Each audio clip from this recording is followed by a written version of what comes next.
see we go on the match of foreign. Bills battered and relegation threatened Aduana to make it 6 over House of Folk since 2022 under the light at Legon after amassing only 2 points. It's a make or break for Aduana. Tamam said since 2022 Aduana omochi house abedia om dia yom ho. If you abontin na 2-1 1-0 2-1 2-0 this no om dia ye and information Aduana started you know almost 2 points per out of 12 if I'm right. Out of 12 almost 2 points per and almost say revival time ni enti na nadwi under the light at Legon Aduana A4 no so akwakodo no. We don't trust you. You have to do undertaking before we can agree with an out-of-court settlement.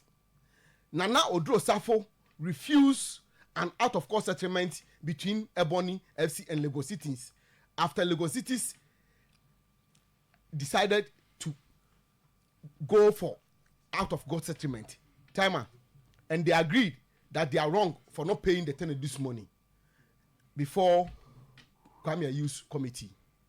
Tama enra asem ko pie ho. And I'm say okay, o ma jatum se ska no. Brena is on the channel e twa mo ntua ye. Ti ko mo sere say ka o mo ntua na to na do safo se oboa. Mo ya nyimu ni. Mo de mo se talent dia mo fa mo lawyer no on sensan. Ti enra ho na na o mo sensan ya undertaking. Say odoka be actually place na mzi hweye me case we bo na ase obezo odibo ni exchange so onu dibo na onu we exchange odibo man me ma fa ne no afa me de no say abum me de na say this am impedia me go fa ne de rent. We are winning the league.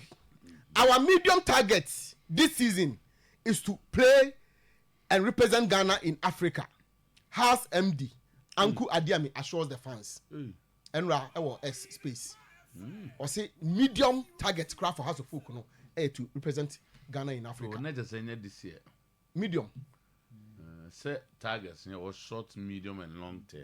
Short, so medium. Short, winning the league. And short in winning the league. And a medium near to represent. Oh, that really. That's why we need league and represent Africa.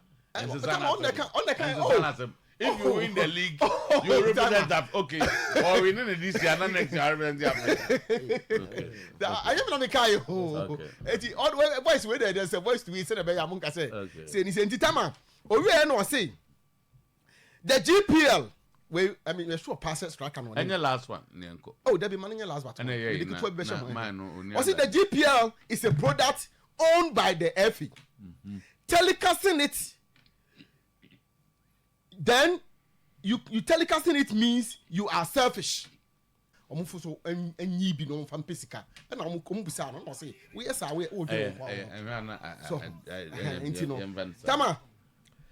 Dark clouds hangs over Kotoko match with Christian Benteke's led DC United. It's about 70% off, but supporters keep buying tickets. Tama. Nana Pinkrane Kwesi Apiako Parliament. I think Tuesday no. And Omoko speaker. Na I could do there. Once the catch was say organizers no call parliament ko speaker. Anye Tino na just say na nane Maele. And I tell my son name Maele. Kwesi Apia. Only Maele na so almost omoko na omoko speaker no hwe. Kwa parliament make must step in. Clearly no tama say pen komo mo di ende se betima yi a chi state protocol edom ho jim na ebe ye direct state adie because the FA no ne tourism board na ye de ma mo ne de no ma na mo koye ye one base ho na hye America for na bufu enti no nipa 9 na players na no mo refuse o mo no ase ya ye din say o meeting dem in fact me information crack say unse na no make aso ma ye resubmission information crack say resubmission kra nyanko ye. Meanwhile, the match is just on the 12th. This is for us to promote. Now, no, Ben, I brand TV and I'm or America. No, catch him to send him a boy say, what ticket need be in a match? Never so. That one I know. And not crime, no, because I was what to be. That one I know. Until I'm not taking interest. They be I follow no because I me feel say as I say me they be I me bohu amani and me bohu the Roman kofu baby air kofa. But per the information I had. So where from the news that Kotoko will be leaving Ghana on the 9th. Say there's a story going around. We did a story here and say Kotoko bomb match New Year. Or Boise Sunday. Then they will have to leave because the match is on the 12th. And I'll say any best Kotoko they question the international break period, you know. And I'm sure based upon that now, the 9th date and any all those things, you know. But for what I'm picking this morning, there's a dark crowd hanging over it. I mean to me, I say it is entirely off, but it's about 70% off. Okay. They all kind of kaka. And from Kotoko side there, said about for kind of cancel trip.